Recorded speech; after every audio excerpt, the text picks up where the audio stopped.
தம்பி ஓ என்ன மாதிரி எனக்கு ஒரு பழமொழி சொல்லுவோமா? ஓ எட்டா கனி புளிக்கும்.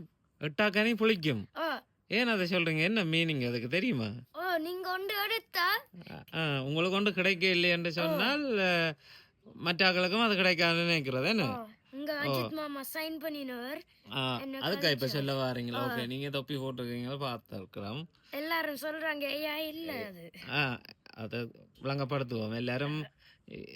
இப்ப நிறையாக்கள் வந்து தம்பிக்கு கருத்து எழுதினோம், அது ஏஐ வீடியோ ஆக்கள் சவுண்ட் கொடுத்தது டப் பண்ணினது அது இதுண்டு என்ன.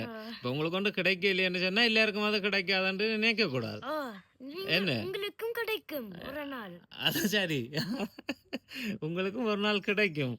அதுக்காண்டி எட்டாக்கனி புளிக்கும்னு சொல்லிக்கொண்டே இருக்கக்கூடாது என்ன. ஓ, தம்பிக்கு தொப்பியும் இருக்குது.